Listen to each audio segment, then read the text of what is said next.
नमस्कार साथियों, सार्थक पहल बदलाव हमसे है में पुनः एक बार आप लोगों का स्वागत है।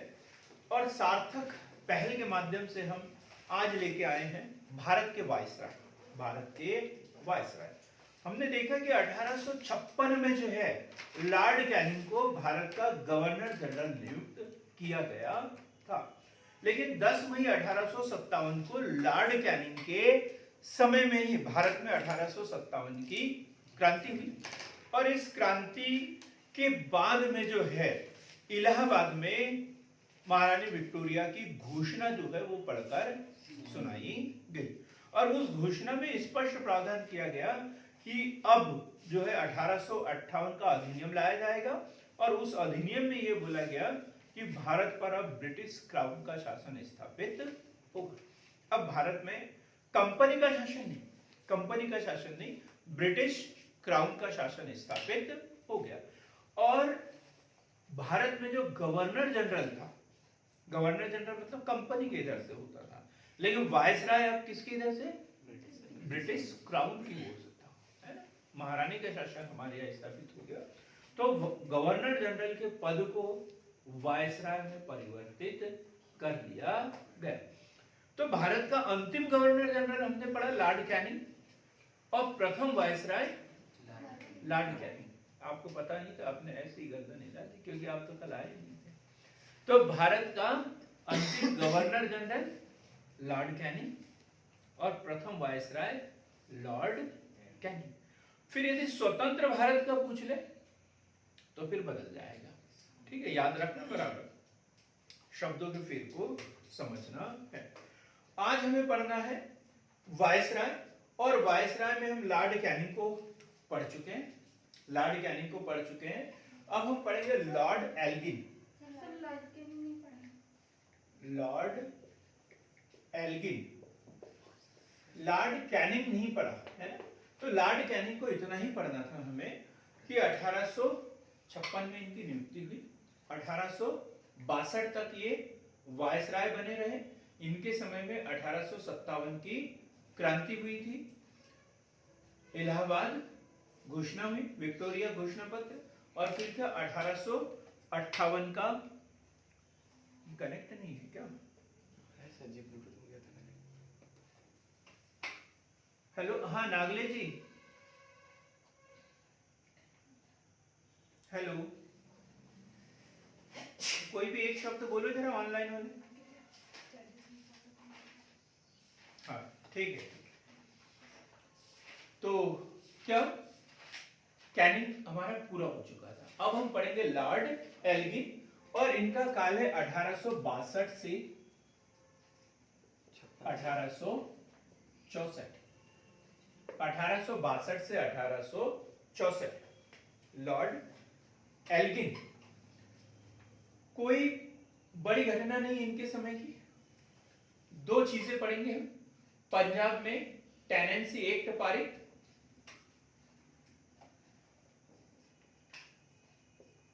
पंजाब में टेनेंसी एक्ट पारित किया गया था इनके समय में, मतलब यही है, जमींदारी प्रथा उन्मूलन से संबंधित ये था।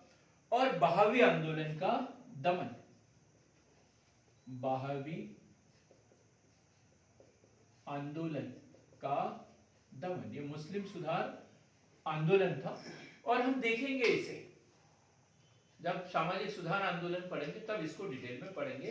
अभी तो इतना याद रखो कि एल्गिन के समय की दो घटनाएं कौन कौन सी थी। पंजाब में टेनेंसी एक्ट 1863 और बहावी आंदोलन का दमन, बहावी आंदोलन का दमन।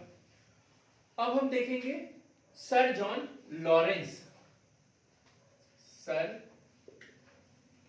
John Lawrence, sir John Lawrence, sir John Lawrence. किसी को पता है इनके समय की कोई घटना? सर जॉन लॉरेंस 1864 से 1869, 1864 से 1869, 1864 से 1869। तो इनके समय की यदि घटना देखें हम, सर जॉन लॉरेंस, अहस्तक्षेप की नीति, प्रसिद्ध अहस्तक्षेप की नीति। तो ये अहस्तक्षेप या अकर्मण्यता की नीति हम पहले पढ़ चुके हैं, किसके द्वारा? Sir John Shore. तो सर जॉन शोर के समय किसके साथ में? अफगानिस्तान के साथ। और ये जो इन्होंने नीति अपनाई थी, ये थी भारतीय रियासतों के साथ में, क्योंकि 1857 की क्रांति के पश्चात जब महारानी विक्टोरिया की घोषणा हुई थी, तो उसमें बोला था ना कि भारतीय नवाबों की आपसी संधि को, समझौते को मान्यता दी जाएगी और उनके आंतरिक मामलों में हस्तक्षेप नहीं किया जाएगा, ये घोषणा हुई थी। तो इन्होंने सर जॉन लॉरेंस ने उसका विधिवत पालन किया और किसी भी रियासतों के आंतरिक मामलों में कोई दखल नहीं किया। तो इसे क्या कहते हैं? अहस्तक्षेप की नीति। दोनों में याद रखना बराबर। अफगानिस्तान के साथ बोला तो कौन सा उत्तर आएगा, और रियासतों के साथ बोला तो कौन सा उत्तर आएगा, क्योंकि इसी पे कंफ्यूज हुए, गलत भी किया है लोगों ने ये उत्तर, ठीक। और फिर नेट पे सर्च करते हैं तो भी हम गलत ही निष्कर्ष पे पहुंचते हैं, क्योंकि नेट पे सर्च करेंगे तो एक फाइल में सर जॉन लॉरेंस आएगा और एक जगह सर जॉन शोर। लेकिन ये जो मैंने बताया, इतना स्पष्टीकरण नेट पे कहीं नहीं मिलेगा। तो प्रसिद्ध अहस्तक्षेप नीति क्या थी? भारतीय रियासतों से ना तो विवाद करना और ना ही उनके आंतरिक मामलों में हस्तक्षेप करना, हस्तक्षेप करना। फिर है 1865 की एक घटना, 1865, 1865 में प्रथम समुद्री टेलीग्राफ सेवा शुरू। प्रथम समुद्री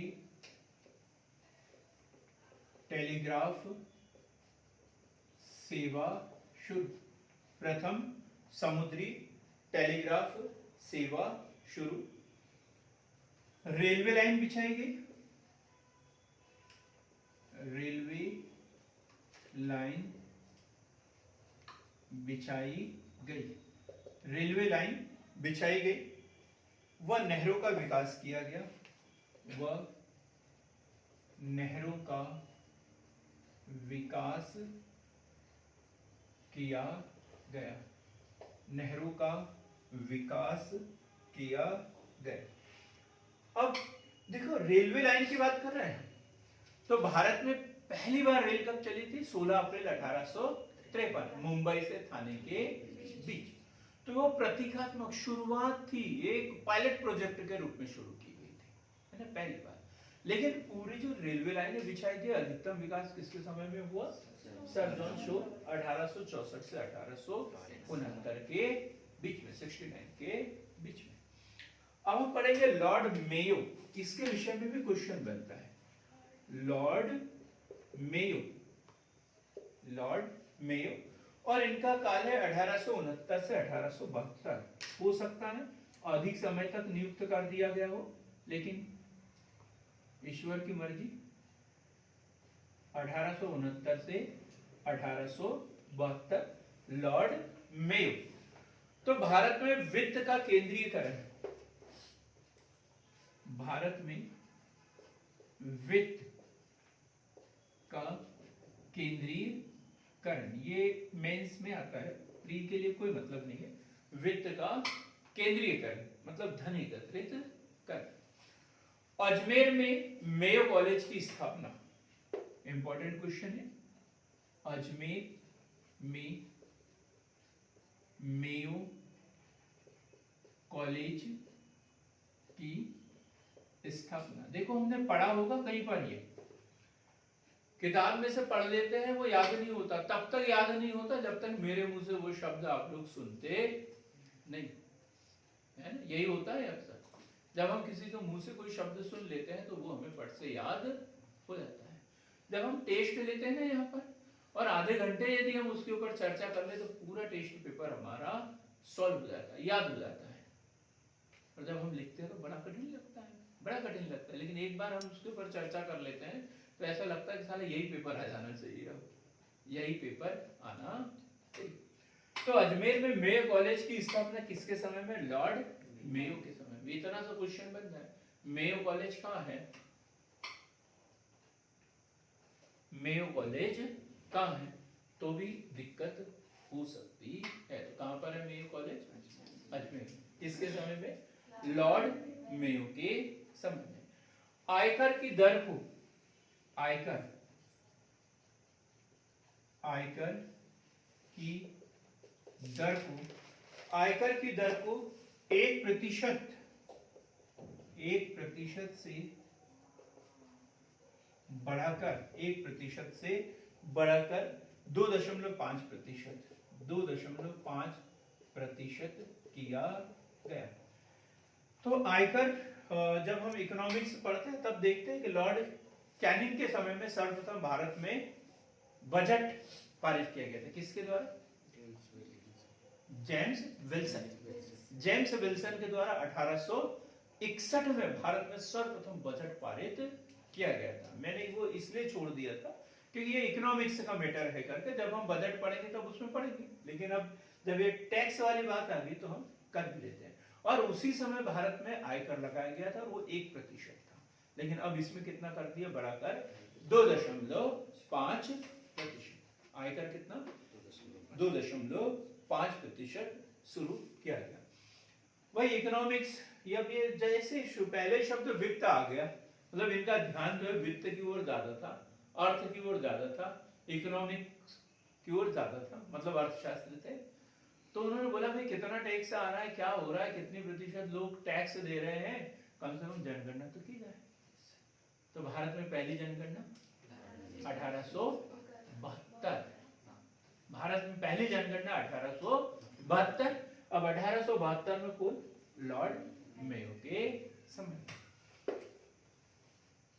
तो भारत की पहली जनगणना 1872 लॉर्ड मेयो के समय में। लॉर्ड मेयो के समय, तो भारत में जो पहली जनगणना हुई थी वो 1872 में हुई थी, लॉर्ड मेयो के समय में हुई थी। मैंने क्या बोला? लंबे समय के लिए, कुछ ज्यादा समय के लिए नियुक्ति हुई होगी, लेकिन ईश्वर की इच्छा। क्या हुआ कि अंडमान निकोबार गए हुए थे और वहीं पर एक अफगान द्वारा इनकी हत्या कर दी गई थी। तो पहला वायसराय जिसकी भारत में हत्या की गई, तो वो कौन है? लॉर्ड मे। लॉर्ड मे अंडमान में जांच हेतु जाने पर एक अफगान द्वारा हत्या, एक अफगान द्वारा इनकी हत्या कर दी गई। क्लियर हो गया एकदम? भारत में वित्त का केंद्रीकरण, अजमेर में मेयो कॉलेज की स्थापना, आयकर की दर को 1% से बढ़ाकर 2.5% किया गया। भारत की पहली जनगणना 1872 में लॉर्ड मेयो के समय में हुई थी। नियमित जनगणना 1881 लॉर्ड रिपन के समय, लॉर्ड रिपन के समय में। और अंडमान में जांच हेतु जाने पर एक अफगान द्वारा हत्या, हो सकता है उनको काले पानी की सजा दे दी हो। अंडमान में वही तो थी, सेलुलर जेल, काले पानी। यहाँ तक क्लियर हो गया? अब हम पढ़ेंगे Lord north book. Lord north book, इनके विषय में पढ़ते हैं। और इनका काल है 1872 से 1876। 1872 से 1876। तो इनके समय में हुआ कूका आंदोलन। कूका आंदोलन, देखो मैंने एक थोड़ी सी जगह छोड़ दी है यहाँ पे, खालिस्तान। योगेश जी क्या लिखूंगा मैं यहाँ पे? कूका आंदोलन कब हुआ था ये तो पता है, 1872 में हुआ था, लेकिन हाँ, अमरू बजाओ डमरू पे। पंजाब में। कहाँ हुआ था? पंजाब। क्या? पंजाब में कूका आंदोलन हम डिटेल में पढ़ने वाले हैं, अभी मैंने सबसे पहले वही निकाला था। भारत में होने वाले प्रमुख जन विद्रोह, ये जन विद्रोह है, ठीक? कूका आंदोलन। तो कूका आंदोलन 1872 में कहाँ हुआ? पंजाब में। ये क्वेश्चन आता है, कूका आंदोलन, ठीक? फिर बिहार में अकाल 1873, इनके समय में बिहार में अकाल 1873, बिहार में अकाल। प्रिंस वेल्स की भारत यात्रा, प्रिंस वेल्स की भारत यात्रा, प्रिंस वेल्स की भारत यात्रा। तो कूका आंदोलन हम डिटेल में पढ़ेंगे। राम सिंह के नेतृत्व में कहाँ हुआ था? पंजाब में हुआ था। बिहार में अकाल पड़ा था 1873। इसके बाद में अगले समय में देखेंगे अकाल संहिता वगैरह सब बनी थी, क्योंकि इस समय अकाल गिरा था। तुरंत तो नहीं कर सकते, बाद में होगा इसके विषय में कि नहीं, कुछ तो मुआवजा देने के लिए कुछ तो प्रावधान होना चाहिए। और फिर प्रिंस वेल्स की भारत यात्रा, प्रिंस वेल्स की भारत यात्रा। तो वही बात होगी कि अकाल पड़ा है, फिर प्रिंस वेल्स की भारत यात्रा होगी, अनाप शनाप खर्च होगा, तो लोग बाग कोई ना कोई आंदोलन भी चलाएंगे।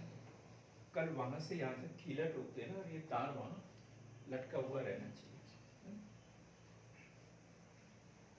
अब इसके बाद में कौन वायसराय बने भारत के?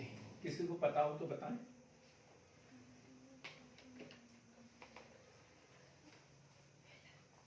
हाँ, किसी ने बोला कि कुछ नहीं बोला हो तो कोई बात नहीं, बोला हो तो भी अच्छी बात है, वैसे मुझे सुना ही नहीं आता।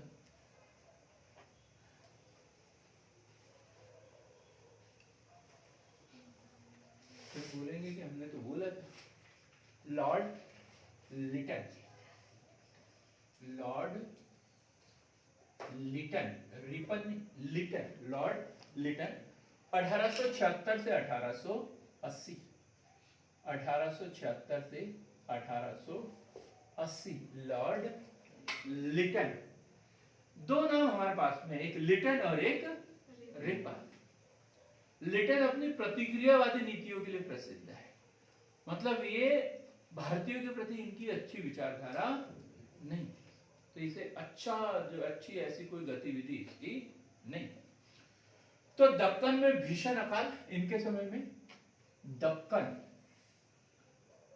में भीषण अकाल, और लंबा अकाल पड़ा इनके समय 1876 से 1878 तक।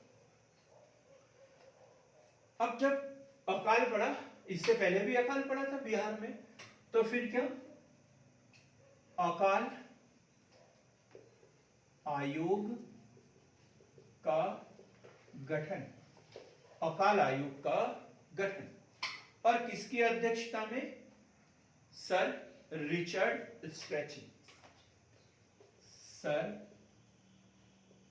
रिचर्ड स्ट्रेची की अध्यक्षता में। ये क्वेश्चन बना है एग्जाम में। अकाल आयोग का गठन किसके समय में हुआ? लॉर्ड लिटन के समय में। कौन अध्यक्ष थे? Sir Richard stretchy. और कब? 1878 में, 1878 में रिचर्ड स्ट्रेची की अध्यक्षता में अकाल आयोग का गठन। दिल्ली में भव्य दरबार का आयोजन, दिल्ली में भव्य दरबार का आयोजन। एक तरफ अकाल पड़ रहा है और दूसरी तरफ भव्य दरबार का आयोजन किया जा रहा है। कब? 1877। और ब्रिटेन की जो महारानी है उसको केसर ए हिंद की उपाधि दी गई थी। ब्रिटेन की जो महारानी है उनको केसर ए हिंद की उपाधि दी गई थी, केसर ए हिंद की उपाधि दी गई। अब देखो परिस्थितियां और घटनाक्रम एकदम विपरीत। एकदम विपरीत। क्या है, यदि मान के चलो कि फसल बर्बाद हो जाए तो हमें घर नहीं बनाना चाहिए, शादी ब्याह जैसा बड़ा कोई प्रोग्राम नहीं करना चाहिए, नियम यही बोलता है फसल बर्बाद हो जाए और यदि फसल बर्बाद हो जाए और पार्टियां चले घर में तो जो सीधे साधे लोग हैं वो तो विरोध करेंगे इसका। तो यहाँ भी यही हुआ कि एक तरफ तो अकाल पड़ रहा है इतना बड़ा और आप लोग जो है दिल्ली दरबार का भव्य आयोजन कर रहे हो और अनाप शनाप पैसा खर्च कर रहे हो, तो फिर उसका विरोध होगा। विरोध होगा तो विरोध करने के लिए हमारे पास हथियार क्या होता है? समाचार पत्र। हम लोग अपने विचारधारा को काय के माध्यम से व्यक्त करते हैं? समाचार पत्रों के माध्यम से। तो समाचार पत्रों में क्या है, इनके विषय में अनाप शनाप लिखना शुरू कर दिया, अनाप शनाप लिखना शुरू कर दिया। तो इन्होंने क्या किया फिर? प्रेस पर प्रतिबंध। तो वर्नाक्यूलर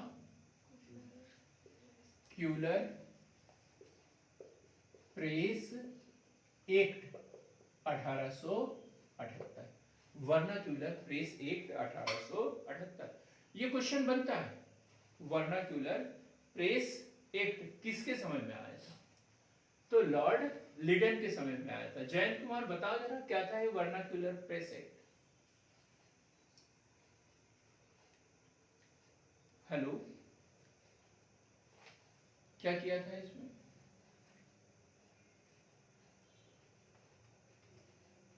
आप हो क्लास में या नहीं, इतना तो बता दो कम से कम, क्योंकि ये तो बड़ा अच्छा क्वेश्चन है। कविता मैडम आप बताइए।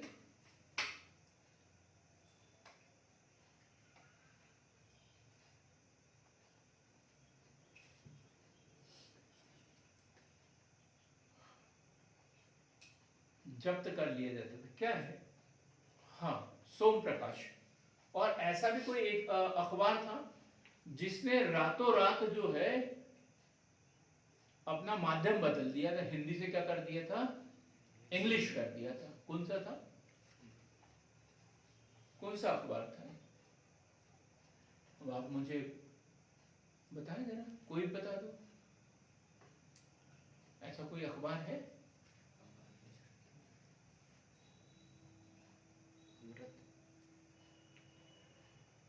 नेट पे सर्च करना।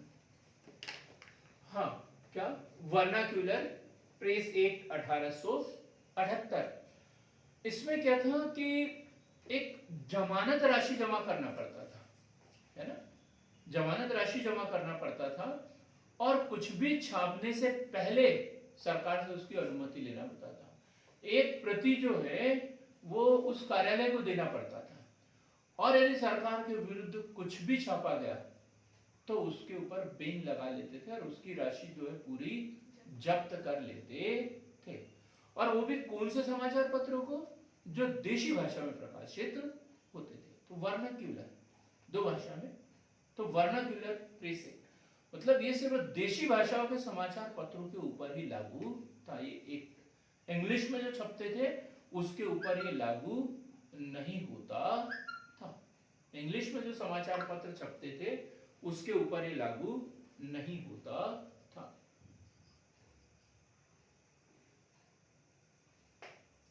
वॉइस, सभी लोगों के साथ में दिक्कत है क्या?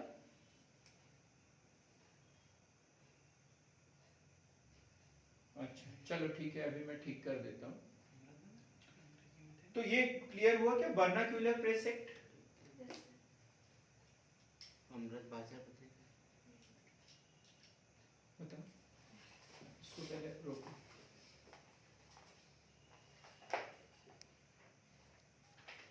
अमृत बाजार पत्रिका, हम इसकी बात कर रहे थे। अमृत बाजार पत्रिका, इसके जो प्रकाशक थे वो शिशिर कुमार घोष, शिशिर कुमार घोष। और इनके द्वारा इस पत्रिका को रातों रात जो है हिंदी से कायम बदल दिया था, इंग्लिश में बदल दिया था। क्योंकि वर्नाक्यूलर प्रेस एक्ट किसके ऊपर लागू होता था? देसी भाषाओं में प्रकाशित होने वाले समाचार पत्रों पर ही लागू होता था। बात क्लियर हो गई एकदम? आगे बढ़े। प्रश्न बनता है इसको समाप्त किसने किया? तो इसको बाद में लॉर्ड रिपन द्वारा समाप्त किया गया था। लॉर्ड रिपन द्वारा इसे समाप्त किया गया था। एक है Indian arms act, Indian arms act, Indian arms act 1878 कि 1857 की क्रांति में देखा कि भारतीय लोग हथियार रखते हैं और अंग्रेजों के विरुद्ध ही उसका उपयोग करते हैं। तो भाई हथियार रखने के लिए भारतीयों के ऊपर प्रतिबंध लगाया जाए, कुछ नियम कानून बनाया जाए। तो इसके लिए उन्होंने क्या लाया, इंडियन आर्म्स एक्ट 1878। और सोचा उन्होंने, अब क्या बोला, इससे 1858 की क्रांति में क्या बोला था कि आईसीएस की परीक्षा, मतलब जो भी भर्ती होगी वो परीक्षा के माध्यम से होगी और भारतीयों को भी बिना किसी भेदभाव के उच्च पदों पर नियुक्त किया जाएगा। तो उन्होंने ये तो बात की, लेकिन सोचा अंग्रेजों ने सोचा कि कुछ ऐसा कर देते कि भारतीय इस परीक्षा को उत्तीर्ण ही नहीं कर पाए, है ना। अब जब हमारे यहाँ मध्य प्रदेश में पीएससी की परीक्षा होती है, लोक सेवा आयोग की परीक्षा होती है, तो इसमें अधिकतम आयु कितनी वर्ष है, 40 वर्ष, और आरक्षित वर्ग के पुरुषों के लिए कितनी है, 45 वर्ष। हम पुरुषों की बात कर रहे हैं, 40 वर्ष, और आरक्षित वर्ग के पुरुष 45 वर्ष, और महिलाओं के लिए 45 वर्ष। सभी प्रकार की महिलाएं, चाहे आरक्षित हो या फिर अनारक्षित हो, सभी महिलाओं के लिए इस परीक्षा में बैठने की आयु कितनी है, 45 वर्ष। और साथ ही भाषा चुनने का हमें अधिकार है, हिंदी इंग्लिश दोनों में से कोई भी भाषा माध्यम के रूप में हम चुन सकते हैं। लेकिन उस समय क्या इंग्लिश में होती थी, लंदन में होती थी, और परीक्षा में बैठने की जो आयु थी वो 23 वर्ष थी। तो इस वायसराय के समय में वो जो आयु है उसको भी घटाकर कितने वर्ष कर दिया, 19 वर्ष। स्पीकर तो बंद करो, कोई कितना बेवकूफ आदमी होगा समझ में नहीं आता। तो आईसीएस की परीक्षा में बैठने की आयु घटाकर कितनी, 23 वर्ष से घटाकर 19 वर्ष कर दी गई। 23 वर्ष से घटाकर 19 वर्ष कर दी गई। 23 वर्ष से घटाकर कितने वर्ष कर दी गई, 19 वर्ष कर दी गई। बहुत ही अच्छा साहित्यकार था। साहित्यकार कौन था ये, साहित्यकार लॉर्ड लिटन स्वयं एक अच्छा साहित्यकार था। और इसकी उपाधि जीवन मेरेडिथ उपाधि क्या थी इनकी, इनको उपाधि दी गई थी जीवन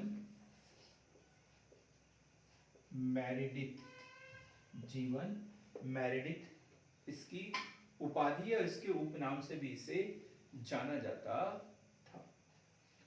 तो लॉर्ड लिटन 1876 से 1880, इनके समय में दक्कन में भीषण अकाल पड़ा था 1876 से 1878 के बीच में, और इसके लिए अकाल आयोग का गठन किया गया था। सर रिचर्ड स्ट्रेची ने इस अकाल आयोग की अध्यक्षता की थी। दिल्ली में भव्य दरबार का आयोजन किया गया था और महारानी जो थी उसको केसरिय हिंद पदक दिया गया था। वर्नाक्यूलर प्रेस एक्ट 1878, अमृत बाजार पत्रिका जो है, ये वर्नाक्यूलर प्रेस एक्ट के नियमों से बचने के लिए इन्होंने क्या किया था, रातों रात अपना मोड बदल दिया। हिंदी से कायमे बंगाली में प्रकाशित होती थी, कायमे पर प्रकाशित होने लग गई, ये इंग्लिश में प्रकाशित होने लग गई। इंडियन आर्म्स एक्ट 1878 आईसीएस की परीक्षा में बैठने की आयु जो है 23 वर्ष से घटाकर 19 वर्ष कर दी गई। एक अच्छे साहित्यकार के रूप में भी ये जाने जाते थे। अब हम पढ़ेंगे लॉर्ड रिपन। पूरा बोर्ड साफ कर देता हूं अच्छे व्यक्ति के लिखने के लिए। अच्छा बोर्ड चाहिए, ज्यादा जगह लगेगी कुल मिला के। तो क्या बोला जाता है लॉर्ड रिपन को? सज्जन रिपन। क्या बोला जाता है इन्हें? सज्जन रिपन। सज्जन रिपन किसने बोला था ये? Florence Nightingale. Florence Nightingale. Lord Ripon, Lytton के बाद कोई लॉर्ड रिपन 1880 से 1884, 1880 से 1884 स्थानीय प्रशासन का जनक कहा जाता है इसे। क्या कहा जाता है? स्थानीय प्रशासन का जनक। प्राचीन काल में कौन? चोल। प्राचीन काल में इतिहास में पढ़े, प्राचीन इतिहास में क्या पढ़ते हैं? चोल। और आधुनिक इतिहास में क्या पढ़ते हैं? लॉर्ड रिपन, स्थानीय प्रशासन का जनक। 1881 में फैक्ट्री एक्ट, 1881 में फैक्ट्री एक्ट, 1881 में फैक्ट्री एक्ट, 1881 में फैक्ट्री एक्ट। और क्या हुआ था 1881? अभी पढ़ा अपन ने, नियमित जनगणना। नियमित जनगणना, नियमित जनगणना 1881 में कश्मीर व नेपाल को छोड़कर संपूर्ण भारत में हुई थी। कश्मीर व नेपाल को छोड़कर संपूर्ण भारत में हुई थी। 1882 शिक्षा विभाग से जुड़ा कोई फंडा बताएं, ऑनलाइन वाले बताएं जरा। शिक्षा विभाग से जुड़ा 1882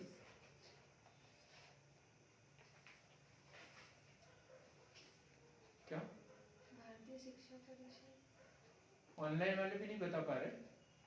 1882 हंटर आयोग का गठन, हंटर आयोग का गठन 1882 में हंटर आयोग का गठन। ये भारतीय शिक्षा से संबंधित था। हंटर आयोग शिक्षा से संबंधित। एक वीडियो आएगा तो उसमें हम भारत में शिक्षा के लिए सर्वप्रथम जो प्रयास किए थे तब से लेकर 2020 की राष्ट्रीय शिक्षा नीति तक हम पूरा 1 घंटे में कंप्लीट करेंगे। और ये शायद अभी 5-6 दिन के अंदर ही आपको ये वीडियो मिल जाएगा। तो 1882 में हंटर आयोग का गठन, 1882 हंटर आयोग का गठन। 1881 में और एक घटना लिखना है आपको। 1881 में पूर्ण गवर्नर जनरल बेंटिक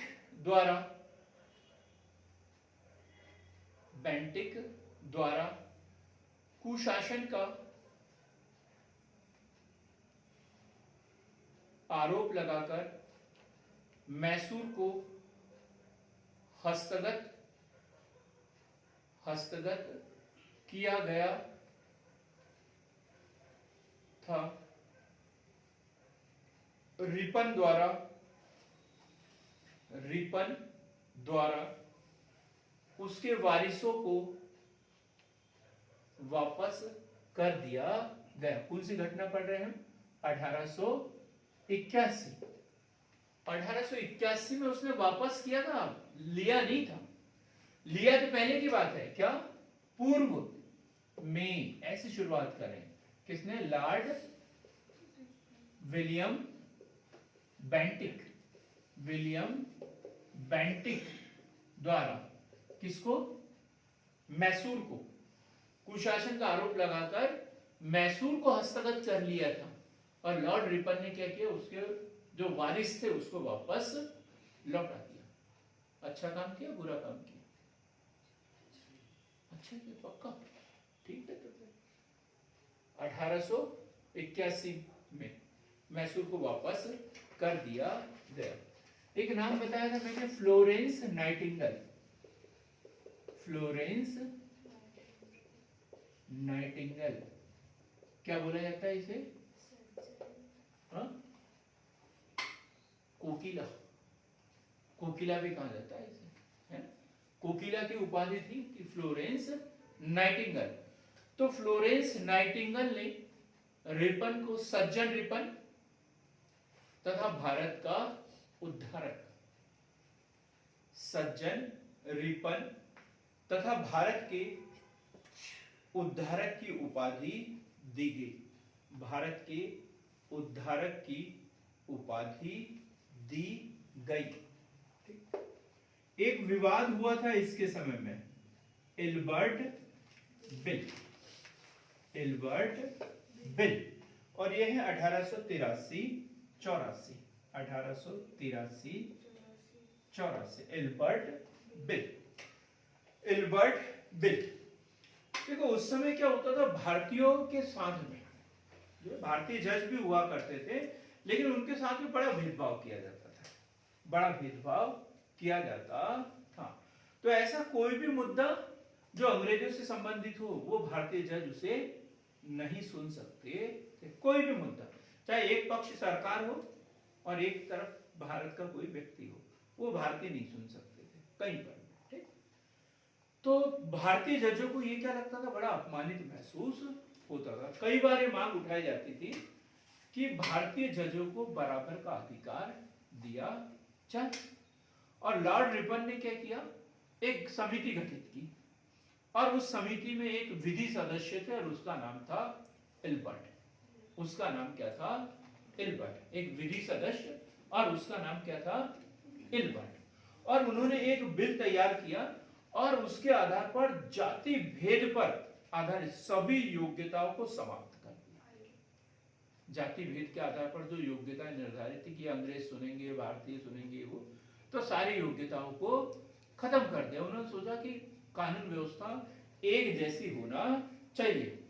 और भारतीय न्यायाधीशों को भी यूरोपीय न्यायाधीशों के समान शक्तियां दी गई कि भारतीय न्यायाधीश भी यूरोपियों के मुकदमे सुन सकते हैं। ये बात उन्होंने कर दी।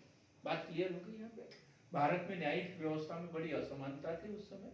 भारतीय न्यायाधीशों के अधिकार बहुत ही कम थे, जाति के आधार पर उनसे भेदभाव किया जाता था, और भारतीय नागरिकों को यूरोपीय लोगों के, या जिसमें एक पक्ष यूरोपीय हो, उनके मुकदमे सुनने का अधिकार नहीं था। लॉर्ड रिपन द्वारा इस भेदभाव को दूर करने के लिए विधि सदस्य एल्बर्ट बिल की अध्यक्षता में एक समिति का गठन किया, और उन्होंने जाति के आधार पर जो योग्यताएं थी उसे सब समाप्त कर दिया, और भारतीय न्यायाधीशों को भी यूरोपियों की तरह मुकदमे सुनने का अधिकार दे दिया। यूरोपियों के मुकदमे भी सुनने का अधिकार दे दिया। अब क्या हुआ, यूरोपियन, वो जो एंग्लो इंडियनों ने इसे अपने अधिकारों पर कुठाराघात समझकर, कुठाराघात समझकर, यूरोपियन व एंग्लो इंडियन में क्या अंतर है? यूरोपियन मतलब पूरे पश्चिम देश वाले, मतलब उधर, और एंग्लो इंडियन मतलब जिनके माता पिता कोई भारतीय रहा। हाँ स्वतंत्रता के समय जो थे अंग्रेज, हाँ जो यहीं पे रह गए, हाँ, वही एंग्लो इंडियन में। हम तो बात कर रहे हैं कब की? 1883-84। एंग्लो इंडियन मतलब जो अंग्रेज थे और भारत में मूल निवासी, यहाँ की उन्होंने सदस्यता ले ली थी, वो एंग्लो इंडियन कहलाए। ठीक है, अब उनको यहीं पे यहाँ घर बना लिया, संपत्ति ले ली वो, और जो सिर्फ आए हैं सरकारी आवास में रह रहे, तो वो क्या हो गए? यूरोपीय। और जो यहीं पर सोच रहे कि बच्चे सब लेके आ गए, परिवार सहित आ गए, यहीं पे रह रहे, तो वो कौन हो गए? Anglo Indian. तो यूरोपीय और एंग्लो इंडियनों ने इसे अपने अधिकारों पर कुठाराघात समझा, अपने अधिकारों पर कुठाराघात समझा, इसका विरोध किया, इसका विरोध किया, बोला जब तक इसे सुधार नहीं करेंगे हम कोई काम नहीं करेंगे, कोई न्यायिक निर्णय नहीं करेंगे। और मजबूरी में जो है 26 जनवरी 1884 को, कब? 26 जनवरी 1884 को विधेयक को संशोधित कर दिया गया। विधेयक को संशोधित कर दिया गया और ये बोला गया कि भारतीय मजिस्ट्रेट व सेशन जज यूरोपीय मुकदमों की सुनवाई कर सकते हैं, परंतु लिखेंगे क्या संशोधन किया गया इसमें कि भारतीय न्यायाधीश, भारतीय जिला मजिस्ट्रेट एवं सेशन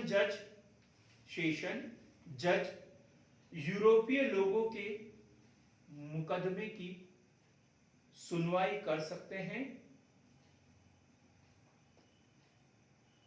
परंतु यूरोपीय लोग चाहे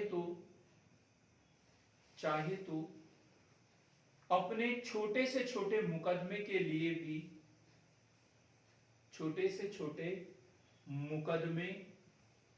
भी जूरी की मांग कर सकते हैं, जूरी क्या होता है? एक बोर्ड होता है। जैसे किसी ने वो फिल्म देखी होगी, कौन सी, रुस्तम यदि किसी ने मूवी देखी है तो जूरी समझ में आ गया होगा। एक कमेटी बनती है 7, 8, 9, 10 लोगों की और वो निर्णय करती है। सब कुछ जज के सामने सब कुछ चलते रहता है, पुलिस अपने बयान लेगी, सब कुछ वहां करेगी, लेकिन निर्णय जो होगा जूरी सुनाती है बहुमत के आधार पर। ठीक है, जैसे अभी वर्तमान में भी होता है ना कि इस बेंच ने इसलिए निर्णय दिया था। नहीं, वो जूरी तो है, वो जूरी है, लेकिन वो पहले वाली जो जूरी है वो अलग थी। इसमें क्या एक गठन कर दिया जाता था, एक जांच समिति बैठा दी जाती थी। ठीक, लेकिन अब जूरी की बात तो स्वीकार कर ली, उसके बाद अंग्रेज नहीं माने, वो विरोध करते रहे और मजबूरी में एल्बर्ट बिल को ही निरस्त कर दिया। लिखेंगे विरोध होने पर एल्बर्ट बिल को ही समाप्त कर दिया गया। एल्बर्ट बिल को ही समाप्त कर दिया गया। ये क्वेश्चन बनता है, एल्बर्ट बिल वाला मेंस का क्वेश्चन है, याद रखना, इंपॉर्टेंट है एकदम। मेरे ख्याल से समझ में आ गया होगा क्या चीज है। अब हम पढ़ेंगे लॉर्ड डफरिन। इनके विषय में भी क्वेश्चन बनता है, बड़ा सरल सा क्वेश्चन है ये, और इनका शासनकाल है 1884 से 1888। कोई बता दे कौन सा क्वेश्चन इसके समय का है? 1884 से 1888। भारतीय राष्ट्रीय कांग्रेस की स्थापना 1885 में किसके समय में हुई थी? लॉर्ड डफरिन के समय में हुई थी। तो लिखेंगे भारतीय राष्ट्रीय कांग्रेस की स्थापना, भारतीय राष्ट्रीय कांग्रेस की स्थापना कब? 1885। मुंबई के कहा? गोकुल दास तेजपाल संस्कृत कॉलेज मुंबई। कब? 1885। दिसंबर 1885 से भी लिख सकते हो। 28 दिसंबर नहीं, 31 होगा, 28। ठीक। बंगाल कृषक अधिनियम 1885। बंगाल कृषक अधिनियम 1885। अब देखो, भारतीय राष्ट्रीय कांग्रेस की स्थापना के विषय में हमने ज्यादा चर्चा नहीं की, क्योंकि इसके ऊपर सेपरेट हम अलग से पढ़ेंगे। भारतीय राष्ट्रीय कांग्रेस इतना तो मालूम है, एक सेवानिवृत्त अंग्रेज अधिकारी ए.ओ. ह्यूम के प्रयासों से ये हुई थी। उसके दोनों कारण पढ़ेंगे कि क्या विचारधारा थी, क्यों स्थापना की गई थी, वो हम पूरा पढ़ेंगे, लेकिन उसके लिए अलग हमारा लेक्चर रहेगा। और प्रथम अध्यक्ष थे डब्ल्यू.सी. बनर्जी, व्योमेश चंद्र बनर्जी, भारतीय राष्ट्रीय कांग्रेस के प्रथम अध्यक्ष। और लोग बाग उसी को समझ लेते हैं, किसको? ए.ओ. ह्यूम को। वो सचिव थे, इसके महासचिव थे, ना कि उसके अध्यक्ष थे। अध्यक्ष कौन थे? डब्ल्यू.सी. बनर्जी। बंगाल कृषक अधिनियम 1885। तृतीय आंग्ल बर्मा युद्ध तृतीय आंग्ल बर्मा युद्ध। तृतीय आंग्ल बर्मा युद्ध 1885 से 1888, 1885 से 1888। इनके बाद में पड़ता है लैंसडाउन। लैंसडाउन, इनके समय की कोई घटना याद हो तो बता दें। 1888 से 1894, 1894। हमें तो ये भी नहीं मालूम करना कि ये भी भारत के वायसराय बने थे, लैंसडाउन। तो देखें, मणिपुर विद्रोह 1887 से 88। मणिपुर विद्रोह, मणिपुर विद्रोह। अब ये तो एकदम बाउंड्री का क्वेश्चन है, यहाँ पे शुरुआत हुई थी और यहाँ पर खत्म। तो मणिपुर विद्रोह में इतना भर याद रखना, 1887-88 में। फिर उसके बाद कारखाना अधिनियम, कारखाना अधिनियम 1891, कारखाना अधिनियम 1891, कारखाना अधिनियम 1891। क्या था इसमें, क्या विशेष था इसमें? कारखाना अधिनियम 1891 में महिलाओं के लिए काम के घंटे निर्धारित किए गए कि महिलाएं इतने घंटे ही काम करेंगी। ठीक, तो क्या महिलाओं के लिए अधिकतम कितने घंटे? मुझे पता था आप लोग यही बोलोगे, 6 घंटे। हाँ, आप लोग बोले दीक्षा, नहीं पता? 10 घंटे, 11 घंटे। कितने घंटे? 11 घंटे। तो महिलाओं के लिए अधिकतम 11 घंटे कार्य, महिलाओं के लिए अधिकतम 11 घंटे कार्य। भारत और अफगानिस्तान के बीच की रेखा कौन सी थी? डुरंड रेखा। अभी अफगानिस्तान और पाकिस्तान के बीच में, और पहले किसके बीच में थी? भारत और अफगानिस्तान के बीच में डुरंड रेखा। ठीक, अब वो पाक अधिकृत कश्मीर आ गया वहां बीच में। ठीक, और पीओके है तो पाकिस्तान और अफगानिस्तान के बीच मानी जाती है, पहले भारत और अफगानिस्तान के बीच। जीके में पढ़ते ना हम इसे, डुरंड रेखा।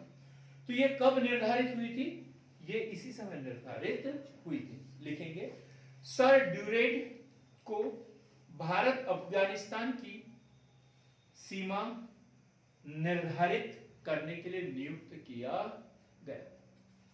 सर ड्यूरेंट को भारत अफगानिस्तान की सीमा निर्धारित करने के लिए नियुक्त किया गया, नियुक्त किया गया।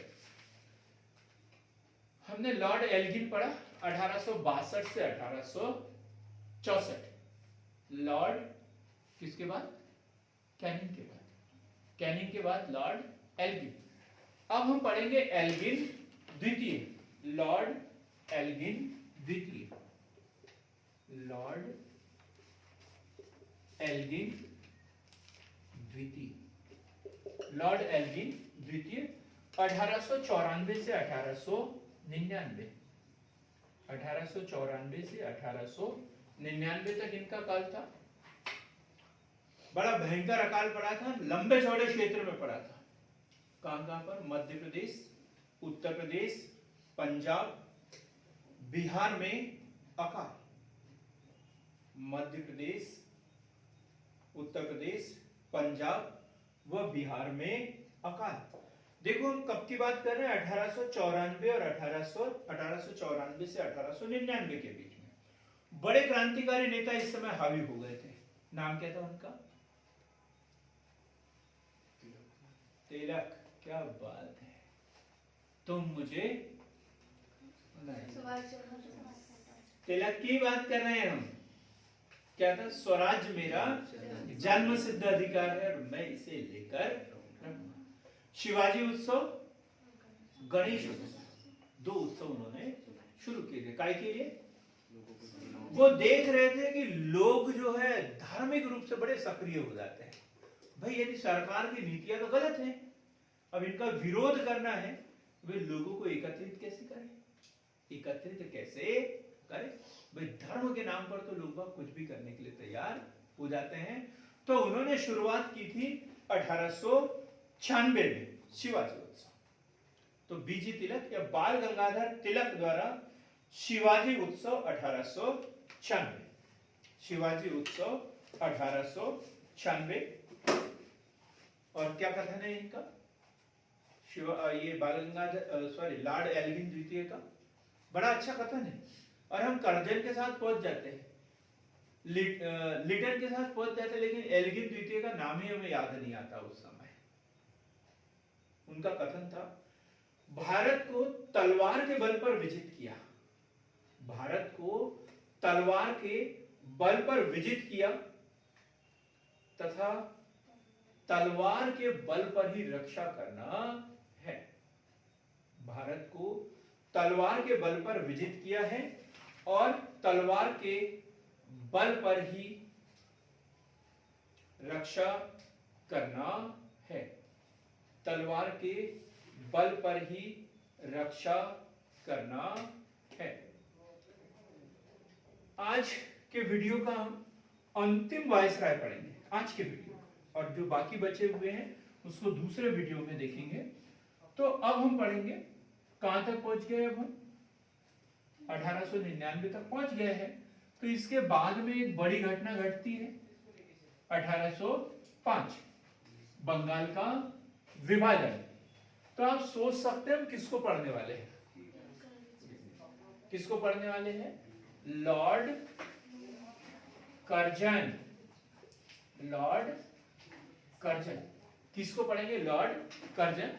और 1899 से 1905, 1899 से 1905। अभी तक जितने भी वायसराय हमने पढ़े, थोड़ी बहुत दया माया नहीं होगी। हम ये अंग्रेजों की एक नीति पढ़ते हैं, फूट डालो और शासन करो की नीति। ये सर्वप्रथम किसने लागू की थी वैसे? Lord Curzon. लॉर्ड कर्जन, फूट डालो और शासन करो की नीति। सबसे अलोकप्रिय वायसराय, सबसे अलोकप्रिय वायसराय, सबसे अलोकप्रिय वायसराय। भारतीय विश्वविद्यालय अधिनियम कब आया था? 1904। जब हम शिक्षा नीति पढ़ेंगे तब देखेंगे रेले कमीशन है। रेले कमीशन 1902 और उनकी अनुशंसा पर क्या लाया गया? विश्वविद्यालय अधिनियम 1904। ये क्वेश्चन पूछा जाता है, सबसे पहला अधिनियम कब आया था? 1904 में शिक्षा के ऊपर। फिर भारतीय लोक सेवा मंडल 1905, भारतीय लोक सेवा मंडल, लोक सेवा मंडल 1905, भारतीय लोक सेवा मंडल 1905, भारतीय लोक सेवा मंडल 1905। सर डब्ल्यू फ्रेजर की अध्यक्षता में पुलिस आयोग,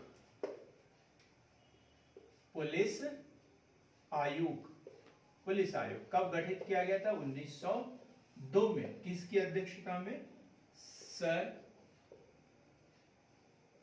डब्ल्यू फ्रेजर, फ्रेजर की अध्यक्षता में। एक एक बात हमें याद होना चाहिए। तो भारतीय विश्वविद्यालय अधिनियम 1904, भारतीय लोक सेवा मंडल 1905, पुलिस आयोग 1902, सर डब्ल्यू फ्रेजर की अध्यक्षता में। रेलवे बोर्ड, रेलवे बोर्ड का गठन 1905। यहां पर भी सब फेल हो जाते हैं, अभी डलहौजी के साथ चल जाते, कहा घूमने चल जाते, श्रीनगर, नहीं श्रीनगर जाते हैं, श्रीनगर को राजधानी बनाया था ना, नहीं शिमला, शिमला चल जाते घूमने के लिए। लेकिन हमें कहाँ रुकना है? लॉर्ड कर्जन के साथ। तो रेलवे की स्थापना शुरुआत जो हुई है भारत में वो 1853 में लॉर्ड डलहौजी के समय में, लेकिन रेलवे बोर्ड का गठन कब हुआ? 1905 लॉर्ड कर्जन के समय।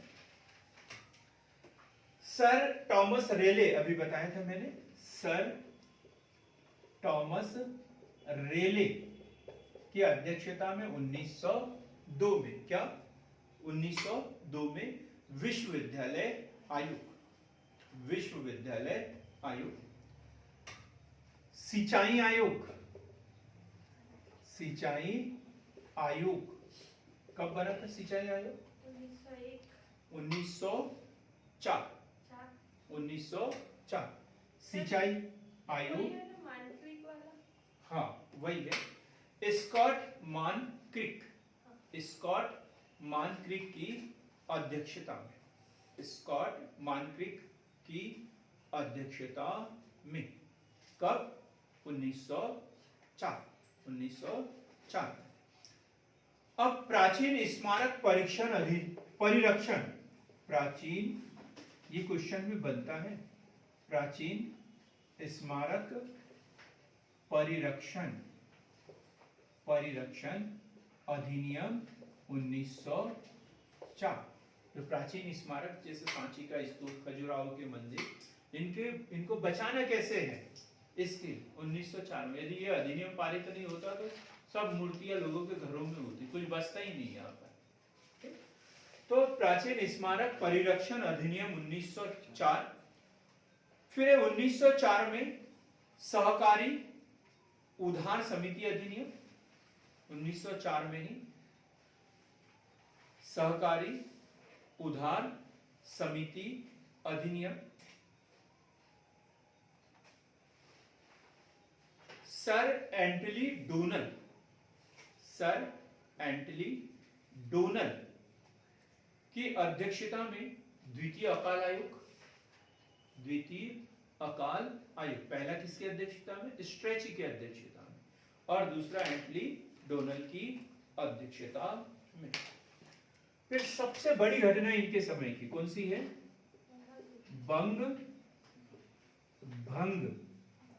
बंगाल विभाजन, बंगाल विभाजन। इसको हम अलग से भी पढ़ेंगे, लेकिन फिर भी देख लेते हैं। दो कारण थे उसके। एक तो उन्होंने बोला था प्रशासनिक कुशलता। जो उस समय का जो बंगाल था उसमें बंगाल भी शामिल था, मतलब वर्तमान की स्थिति में देखें तो पश्चिम बंगाल भी और पूर्वी पाकिस्तान भी, बांग्लादेश भी, बिहार भी शामिल उसी में, और उड़ीसा भी उसी में शामिल। ये इतना बड़ा प्रांत कौन सा था? बंगाल। और उन्होंने बोला कि इतने बड़े प्रांत को एक गवर्नर के द्वारा देखना संभव नहीं है, एक अधिकारी के द्वारा देखना संभव नहीं है, तो क्यों न प्रशासनिक कुशलता के लिए इसे विभाजित कर दिया जाए। और विभाजन की घोषणा की गई थी 20 जुलाई 1905, ये याद रखना है। विभाजन की घोषणा, विभाजन की घोषणा 20 जुलाई 1905, 20 जुलाई 1905। यहाँ 1805 दिया रहता है अक्सर ऑप्शन में, और हर आदमी बार बार पढ़ता है, उसके बावजूद भूल जाता है, कंफ्यूज हो जाता है 1905 है या 1805। तो 20 जुलाई 1905। और इसका विरोध, शुरुआत से इसका विरोध, उसमें कौन विरोध किसने किया था इसका? बनर्जी। कौन से बनर्जी? सॉरी, नौरोजी, दादा भाई नौरोजी, रविंद्रनाथ टैगोर, रविंद्रनाथ टैगोर महोदय ने भी इसका विरोध किया था और स्वदेशी आंदोलन चलाया था। इसके उपलक्ष्य में कौन सा? स्वदेशी आंदोलन, बहिष्कार और स्वदेशी आंदोलन चलाया था। बहिष्कार, विदेशी वस्तुओं का बहिष्कार, और उसकी जगह पर स्वदेशी, अपनी देश की बनी हुई वस्तु, ये बात की गई। 7 अगस्त 1905, 7 अगस्त 1905 कलकत्ता के टाउन हॉल में, कलकत्ता के टाउन हॉल में बंगाल विभाजन के विरोध स्वरूप स्वदेशी आंदोलन की शुरुआत। ये बहुत महत्वपूर्ण क्वेश्चन है, स्वदेशी और बहिष्कार आंदोलन सबको याद है लेकिन लिखते नहीं बनता। तो कब? 7 अगस्त 1905। कहां से शुरू हुआ था ये? कलकत्ता के टाउन हॉल से। किस खुशी में? बंगाल विभाजन के विरोध में। कौन कौन थे प्रमुख नेता इसके? दादा भाई नौरोजी। सर्वप्रथम स्वराज की बात उन्होंने इसी समय की थी। क्वेश्चन बनता है स्वराज शब्द कब आया था? इसी समय आया था। स्वदेश बांधव समिति का गठन किया गया। स्वदेश बांधव समिति किसने किया था? अनंत कुमार। स्वदेश बांधव समिति, ढंग से सांस तो लेने दो, कहना आपको। स्वदेश बांधव समिति, अश्विनी कुमार दत्त। अश्विनी कुमार दत्त, स्वदेश बांधव समिति। लेकिन कोई असर नहीं, क्योंकि सोए हुए को जगाना आसान है। जो सोने का बहाना करके सोया हो उसे जगाना मुश्किल ही नहीं, नामुमकिन है। मैं तो जगा रहा हूं 2.5 साल से, जो सोए हुए वो नहीं जाग पा रहे। तो ऐसे ही हुआ, क्योंकि सरकार ने बहाना बनाया था। ये ब्रिटिश सरकार ने बहाना बनाया था प्रशासनिक कुशलता। वास्तव में ये सबसे बड़ा प्रांत था। वहां की जनसंख्या लगभग 7 करोड़ थी उस समय, 8 करोड़ के लगभग, 8 करोड़ के लगभग, मतलब 7 करोड़ 85 लाख उस राज्य की जनसंख्या थी। और बड़ी संख्या में हिंदू भी थे और मुस्लिम भी थे। जो भी आंदोलन शुरू होता था तो वो कहां से शुरू होता था? बंगाल से शुरू होता था। बंगाल से ही शुरू होता था। तो अंग्रेज चाहते थे कि यह हिंदू और मुस्लिम जो है कंधे से कंधा मिलाकर चलते हैं, और यहां यदि छींक भी आती है तो पूरे भारत में सर्दी हो जाती है। तो क्यों ना हम सबसे पहले बंगाल को ही नियंत्रित कर लें, और उसी को चुना उन्होंने। अब ये लोग कितने भी विरोध करें, भाई वो कल्याणकारी कार्य तो कर नहीं रहे थे, भारतीयों को तोड़ना चाहते थे। तो इसलिए उन्होंने इनकी बात एक भी नहीं मानी। घोषणा कब हुई थी इसकी? 20 जुलाई 1905। 20 जुलाई 1905 को घोषणा हुई थी, और लागू कब किया? 16 अक्टूबर 1905। 16 अक्टूबर 1905 को बंगाल विभाजन लागू किया गया, और पूरे भारत में से